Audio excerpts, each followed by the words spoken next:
Well, hello there and welcome back. My name is Stephanie Safarian, and you are listening to episode 215 of the Sustainable Minimalist Podcast, a twice weekly show about intentional and eco minimalist living. On today's show, we are applying the tenets of minimalism to our professional endeavors, to our careers. How can we take a less is more attitude and apply it to where we spend our 9 to 5s? Now, I am speaking with somebody who has an incredible story about this topic today. His name is Chris Lovett, and he is the author of Discovery of Less: How I Found Everything I Wanted Underneath Everything I Owned. He has a lovely British accent, and I know you're going to love his story as much as I do. Chris, I'm so excited to talk to you. How are you? Oh, Stephanie, thank you so much for having me on the podcast. Long time listener, first time caller. And thank you for the accent, British accent. Yeah, the Americans love a British accent. I don't know why that is. Why do you guys love a British accent? Well, that's actually my first question for you. It has nothing to do with today's topic, but it's random, and I just have to ask you. When an American hears, yeah, when an American hears a British accent, definitely, but really any accent, I think we just love it for whatever reason. My question to you is, what do Brits think when they hear an American talking? Let's move it on quickly, shall we? No, I'm only joking. Um, I think, well, this is from me growing up because my TV and the music that I listened to was all American. So when I was like 14, 15 years old, it was Friends. The music I listened to when I was growing up as a teenager was hip hop and R&B from America. So it was almost like all the things that have all my interests that have made me who I am have come from the American culture. So it was always cool. It was always cooler to listen to American accent. I mean, yeah, you spun that really well. What I hear you saying is that I'm cool. Clearly, I'm cool. So, why don't we start today by you telling us who you are, what you do, how you found yourself writing a book about your discovery of less, and specifically tell us about your bold career moves. Yeah, thank you, Stephanie. Yeah, I suppose, who are you? That's the toughest question anyone ever has, isn't it, really? How do you define yourself? Who are you? So my name's Chris Lovett and I'm from London. And I've got a few titles now that I never used to have. So I'm a coach and a speaker and an author of the book Discovery of Less. And it came about by stumbling on this thing called minimalism and this thing, and the activity of decluttering. And so I now am probably one of the only UK minimalists, or male minimalists especially, and I'm trying to increase our awareness of less and how to live a more meaningful life by intention and making good decisions, not just in your personal life or with your physical and material stuff, but with all aspects of life. So I'm utilizing all of the kind of skills I've had over my personal and professional career and all the growth and experience I've had from traveling and taking massive risks and making mistakes and using that to help people to understand that actually you probably don't need a lot of stuff to be really, really happy. And so yeah, that's pretty much who I am. Retired hip hop and R&B DJ as well, but we'll probably save that for another podcast. But so that's pretty much who I am. Yeah. So, talk to me about your life pre finding minimalism. What did you do for a job? And are you still doing that these days? No, I don't. I do something wildly different. So we'll go back to say 2016, which is, we'll call it PM, pre-minimalism. It's not like a weird timeline. So yeah, so I from about 2001 to about 2016, I was catching bad guys from behind a desk. I was trying to keep people safe from being scammed. So I worked in fraud, basically. I worked in crime and trying to unpick bad guys, organized crime gangs, and really, really nasty people. So I was always kind of looking at terrorists and people who run drug trafficking rings and people who were trying to scam everybody. Basically, I was one of those guys sitting behind a desk.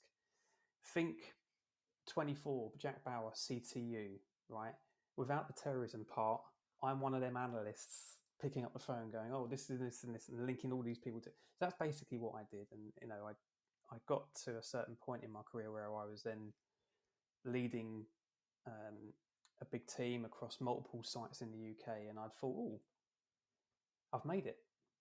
This is what I was supposed to have done." Once you get the title of head of or manager or whatever it is, you think, "Oh, right, well, this is where you're supposed to be. Now you're successful by societal terms." So I had the job that society says you're supposed to have and the title, but what came along with that was I was massively busy all the time, working silly hours, loads of mental clutter, loads of debt as well, because although I was working really hard, I was spending quite a bit of money on useless junk as well. So my DVD collection was impressive / out of control. I had hoarded, tons and tons of CDs from my music collection, some of which I had no idea how I'd come about them or why I even bought those CDs in the first place. I had books that I'd been gifted and bought throughout the years that I never read because I never had time to.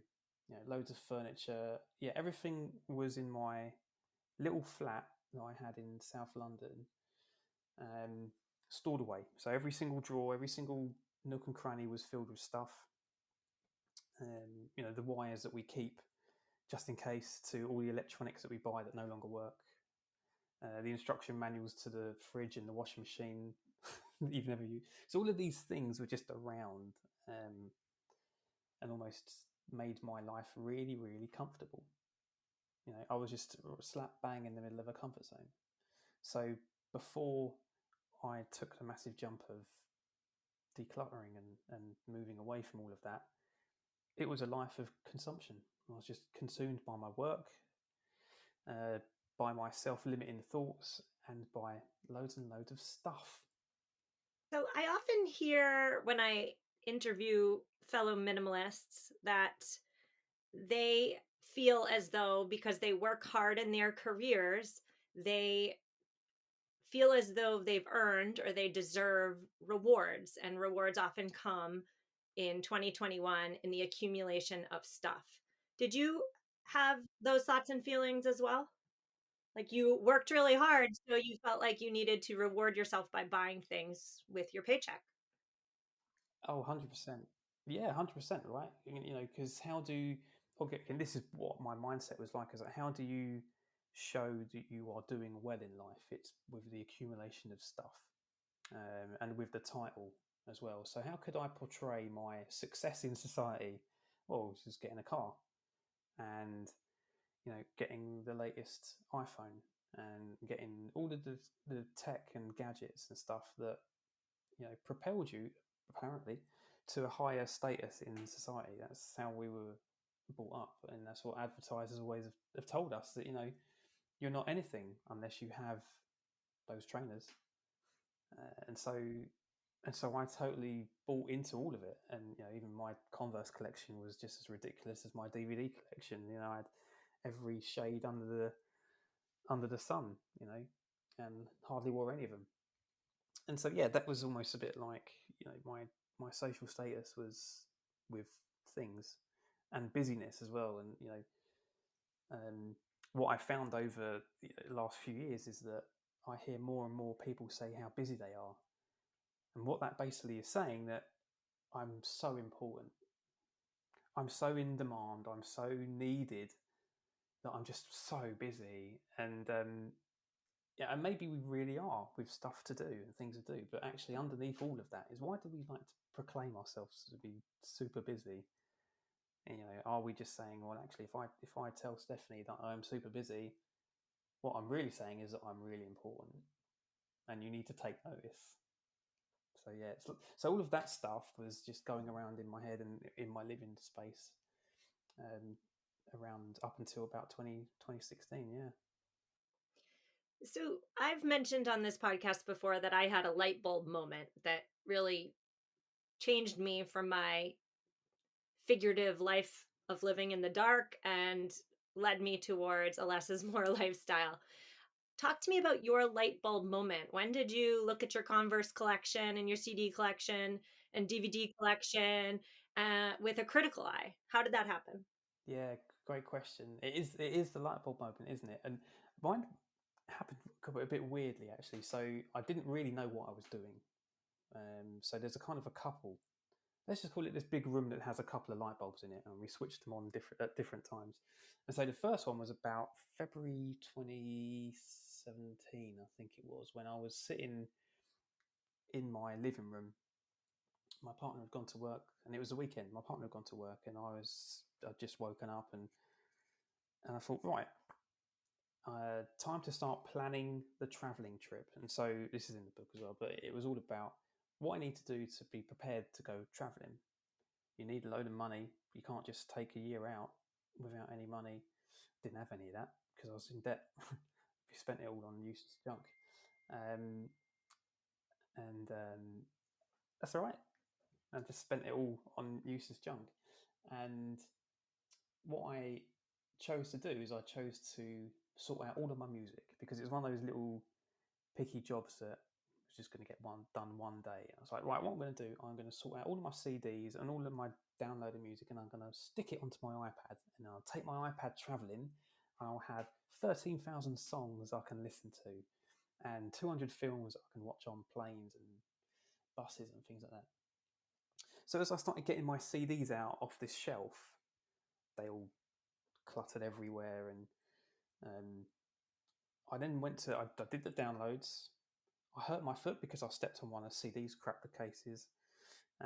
So it not only my stuff made me go into physical pain, but also annoyance. And then I thought, right, I need to put these back. And I couldn't put them back on the shelf.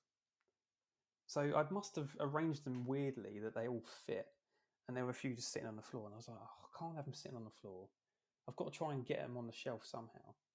I'll tell you what, if I just sell this extra copy of Napoleon Dynamite that I've got, that'll give me that space so I can put that Puff Daddy CD there, and then everything will be right where it needs to be. So I don't know if you guys have got it, but we've got an app called Music Magpie, and it downloads the price of the item if you just scan the barcode. So what I do is, right, if I just sell this DVD, it's gone, and I've got that bit of space, and I can stick something else in the space. So I started scanning it, and I scanned Napoleon Dynamite, and it was like worth 5p, and I was like, wow, I've spent $15.99 on this one. And then I bought it again because I forgot I had it the first time round. So I probably spent about £30 on 2 copies of Napoleon Dynamite. And then I thought, I wonder how much my copy of Ghostbusters is worth. And I scanned that, and that was worth 10p. And I was like, blimey, my stuff is worth nothing now. And so I kept doing it, and I was like, just being really intrigued. And I was like, right, well, actually, if I sell my Godfather trilogy, and if I sell this and sell that, I could get £5. And actually, I'd have a whole space. I had a whole shelf that was for the space, and I just kept doing it and doing it and doing it. And we're talking about 8 or 9 hours later, my partner came in. The lights were still off. I hadn't eaten all day, so I'm still got barefoot. My hair's all in a mess, and I'm surrounded by huge piles of CDs, DVDs, books, cookbooks that I'd never even opened, right? And she's coming in and she goes, "What on earth are you doing?" And I just gone, "I'm selling it all." And she's like, "But why? This is all your stuff." And I was like, "Yeah, but I don't use or look at hardly, 85 to 90% of it." I was like, "And did you know that we can get £163 with all this stuff?" And within 2 or 3 days, they were boxed up and gone. And that £163 then went towards paying for a flight that we got to Copenhagen. to kickstart our travel. And I was like, oh, my stuff can, if I sold my stuff, I can afford to do other things. And I was looking around my flat and I was like, what if I sell my PlayStation? Or what if I get rid of this spare bed that no one's ever used? And what about all these cameras that we've kept? And so I just became obsessed by decluttering. But I hadn't heard of the term minimalism by then. So, as the story goes on, I basically sold virtually everything before we went traveling, including my home. The car went, and I had more funds to then put into traveling. But it was about a year later where I was sitting in Vietnam, and we were in this eco lodge, and my bag was virtually empty. I probably had about 5 or 6 t-shirts, a few just enough clothes to be fine with. And then I ended up finding the Minimalist documentary, and that's when I first heard the term minimalism, and I was like, I get it now. And so I'd then gone back, connected all the dots, and then I went on my own journey of understanding. So who else talks like this? Who else lives a life, around removing stuff rather than adding stuff? And I found you, and I found Courtney Carver, and I found all these wonderful people telling their own journeys, and I was like, yeah, okay, how does my journey compare? And yeah, it was great. So there was kind of 2 light bulb moments there, Stephanie. One at home in London, and one across the world in Vietnam. It sounds to me like you holding that terrible movie, Napoleon Dynamite, in your hands, and realizing that, you can sell this terrible movie. You can sell all your movies, all your DVDs, because when you get rid of stuff, you can live deeper. You can live more. You can have more experiences. And that literally happened for you by getting rid of your extra stuff. You were able to invest that money that you got into experiences, into travel. And you can lead a richer life, as I say all the time on this podcast, by having less. And so I'd love to transition this conversation and talk to you about career minimalism, not suggesting necessarily that my listeners go out and quit their jobs tomorrow. But I do want to talk to you about how we can apply the tenets of minimalism to our careers. And I suppose my first question here, when we discuss career minimalism, is your concept of becoming a specialist in something. Why is the Western way of viewing work and becoming specialists in our fields perhaps holding us back? Yeah, it's an interesting concept I've recently come across, and I've started to see it a lot now when the job that I do now, and then help people through one-to-one coaching and group coaching, not just with simplicity or minimalism, but also in their careers too. I'm seeing that the people, my clients now, are specialists and experts, and they're the ones that are most stuck. So it's terms like, do you remember we used to say things like jack of all trades, master of none, right? It was almost like that was a negative connotation. So if you didn't master in something, actually being a generalist was, well, you weren't going to be anything in life. There was so much negativity that came with that saying. So what we did is we became experts, and we got all the qualifications under the sun. We spent all our time, money, resources, energy on understanding the thing and being the best at the thing. There's nothing inherently wrong with doing that, and we all strive to be better, which is amazing. But there is a concept now that I'm looking at and going, I wonder if that's now got us in trouble, because in 2020, when the pandemic hit, lots of organisations immediately went, we need to downsize to cater for like the economic waves that were hitting everyone. And through no fault of their own, the rug was being pulled out on so many people. All of a sudden they're going, well, we don't need that expertise anymore because we can automate it.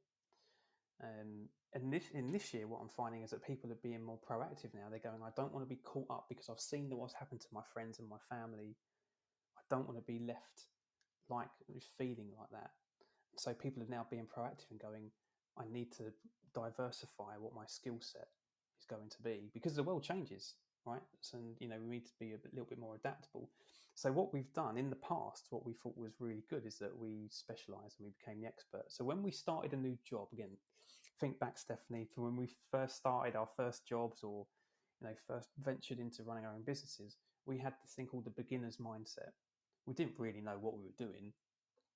So we asked loads of questions. We spoke to loads of different people. We wrote stuff down. We were learning all the time. We were trying to absorb all of this information and make sense of it. And as the years went on, you then became more experienced in that niche or niche, as you guys say. And then we went further and further. We got deeper and deeper and deeper down this tunnel. And then we officially became an expert. We might not have realized it, but we've become known as the person who does X.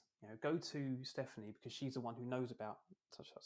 And so what we do then is that rather than spend our time in the beginner mindset of continuing to learn about slightly different things or asking loads of questions, we spend our energy protecting that identity as an expert because it feels great. It feels good to be an expert. And so you've tunneled yourself so deep down this niche that when someone taps you on the shoulder and go, hey, I need a broad thinker, you can't think broadly because all you can see is what you know. And so what I'm trying to do now with my kind of one-to-one coaching clients is trying to pull them up out of that tunnel and look a bit broader. And so, so having that beginner's mindset is almost that growth mindset.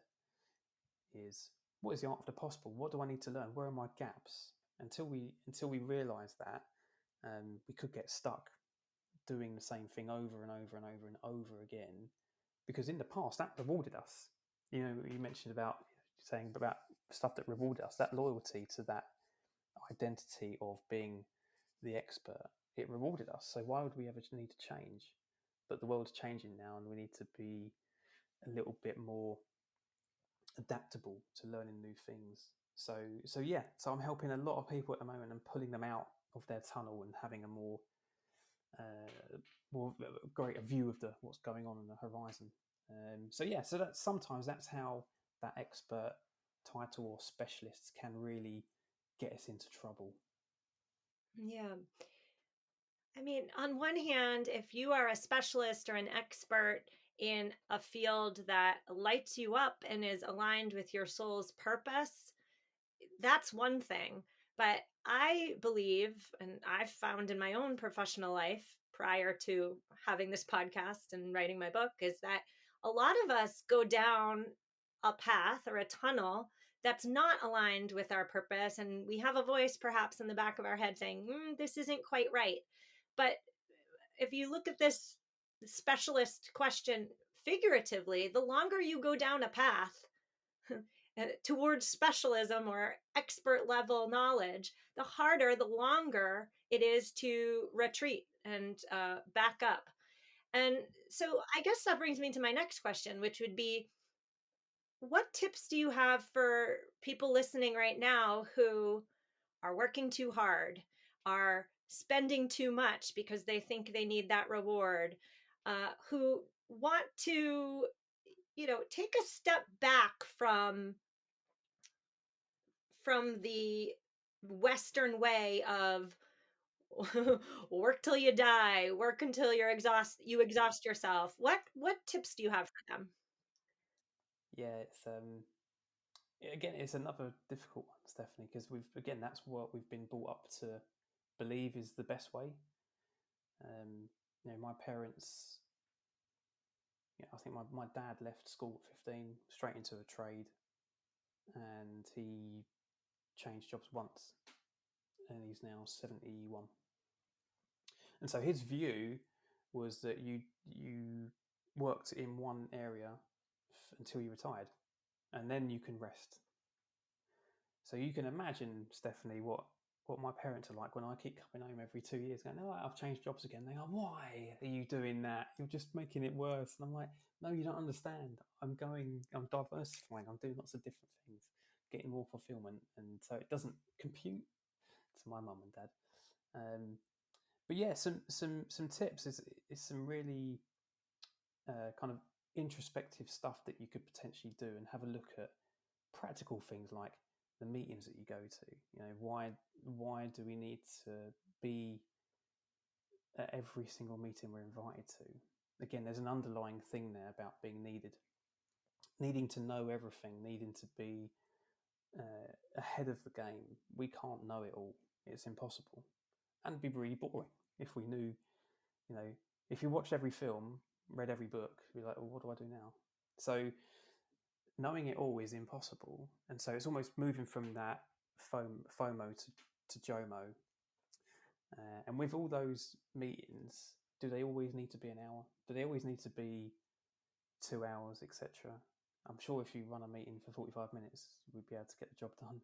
So there's a funny thing, because when you use, depending on the type of like email platform you use, if you work in a kind of corporate setting, you open up the packet, you install Outlook, and your meetings are half hour or an hour. That's how the calendar's divided, right?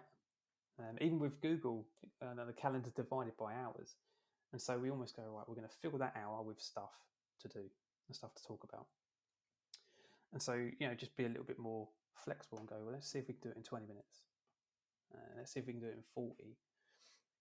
You get your time back. So that's great one. I'm a big advocate of saying no.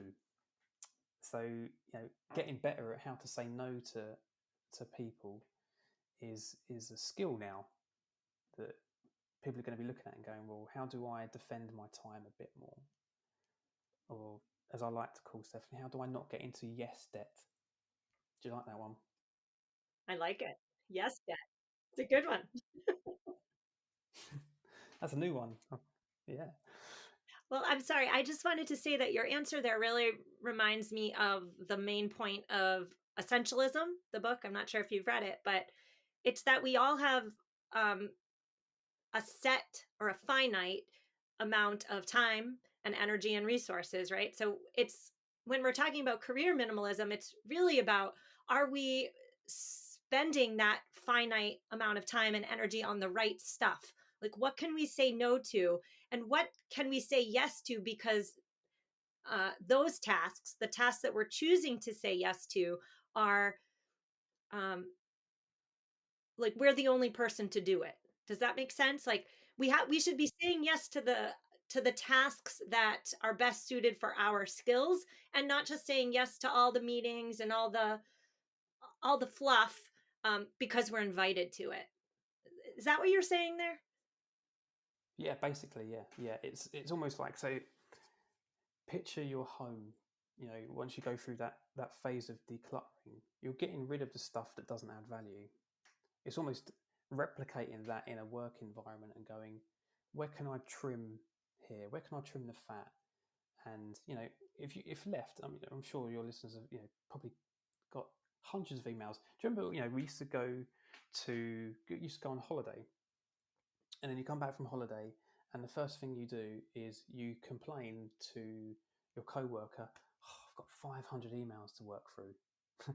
That's another case of, oh, that's me being important, because, you know, even while I was away, people still wanted my time. And but those things, like, you know, having tons and tons of emails to wade through, is just a disruption. It's just a distraction from actually doing the work that you agreed to do. You know, in the job spec, I've never seen a job specification that says, oh, by the way, you're going to be spending 60% of your time answering emails. Right? It just doesn't say that, right? That's not your job. So why are you spending 60% of your time answering emails and going to unproductive meetings? And, you know, that 60%, that's a stat that I got from a report that came out in December last year from Workfront, I think they're called. And 60% of an employee's day is wasted on unproductive emails, unproductive meetings, and duplication of effort. So yeah, there's loads and loads of it going around, and yeah, if we can just be a little bit smarter with our emails, and that really kind of helps us to build a really good platform uh, to stop the incoming uh, offers of work, which we just love to pick up and go, oh, yeah, I'll be involved in that. I'll have a little bit of that meeting as well. I like to go here, there, and everywhere. But yeah, it's the art of saying no is a skill, and it's all about how you hold up your shield of no, because you can't attack everything with your sword of yes. One more question I have for you has to do with being on a career path and, you know, feeling as though you are a slave to the culture of your employer.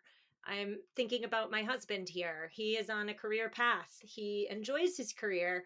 However, he feels as though he can't be the first to leave in the afternoon, let's say, because being first to leave means that you are not as invested as the people who stay till 6 or 6:30 or even 7 p.m.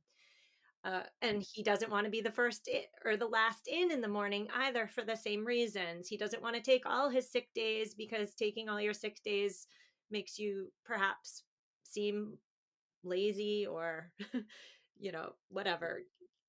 Do you have any tips for people who feel as though, they like their career, they like their job, it lights them up, but they feel as though the Western way of work is keeping them from their real life, their personal life, perhaps?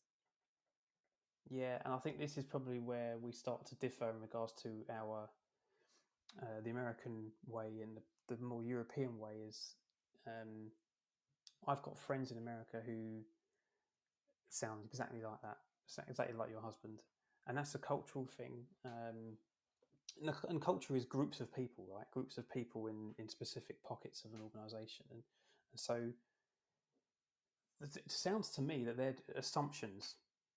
They're not rules that have been made up by anyone. There's just assumptions to not be the first, not be the first to leave, and not the last to turn up. They've just been created out of nowhere, and so it's a good opportunity to challenge those assumptions. Do the meetings always need to be on a Monday morning? How come they're always on a Monday morning? Oh, it's just the way it's always been done. These types of questions, help people to start to be a bit more disruptive with their working environment. So yeah, but European way of working, we're very much a case of once your time is up, that's it. That is you done. People take their own choice around whether they want to work longer, but actually, we're probably now more looking at the well-being aspect of, we want you to be okay first, and then you can do your job better, because we want you to be performing at 100% every day. Whereas if we know you're doing 12 hours a day, you're going to give us a higher risk of getting stuff wrong, which means you're going to put us back. We're going to have to get someone else to come in and help. And so it costs for you to get it wrong. And if you're not in a good place physically and mentally, the risk of that increases. And I think there's a thing called decision fatigue, that after a certain amount of decisions during the day, you start to make bad calls, right? Which is probably why some of us, eat really bad towards the later end of the day, because we're not. So far, I could have another biscuit, or have a bit of candy or something, because our decision-making abilities is really drained away as we go on. And so, you might look at people like Obama, for example, and Steve Jobs, and people like that. They wore the same thing pretty much every day. So Obama had only a couple of suits to choose from. You always saw Jobs in that bloody roll neck. And so it was less decisions to make earlier on in the day, so they could be on better form later on when the decisions really need to be made. So I mean, the tips on that is look after number one. The culture is created by groups of people, and how can you start to change the culture by your own actions and activities and your own mindset? Yeah, and if you're a leader of people, what assumptions have been sat there for years and years and years that people are just following, even there's no rules, they've just been created out of thin air. And that tends to happen quite a lot. And so if you've got that minimalist mindset that I like to kind of use within the workplace, is that you can go, why are we doing that? And that just starts a really interesting conversation with people. So hopefully there's a few nuggets in there, Stephanie, that you can pass on to your husband. But being a good disruptor, I think, is now pivotal, especially after COVID. As COVID hopefully it becomes parts of our life now, that we need to be more progressive, more disruptive, and we're only going to do that if we're feeling okay to ask good questions. Well, you mentioned there challenging assumptions and being a disruptor. And if that isn't minimalism in a nutshell, I don't know what is, right? Uh, so, Chris, I loved this conversation and I love your circumnavigational way of answering questions. That's very British of you. Thank you. Where can listeners find more of you and find your book, Discovery of Less? Yeah, I'll give a straight answer this time. You can find more out about me on lessisprogress.com. That's my website. You can get some free stuff on there too. So I've got like a 30 days of less challenge. That's cool. Discovery of Less is available on all online book retailers. So your usual places like Barnes and Noble, Amazon, etc., etc. It's in paperback format and it's on ebook too, so you can go and get into that as well. But I'm on all the socials as well. So if you want to connect with me on Instagram, LinkedIn, etc., just look for the guy with the big hair, and that'll be me. You do have big hair. Thank you. Well, Chris, I want to thank you so much for giving me your time. I look forward to following your minimalist journey and seeing where you go next. So thank you so much.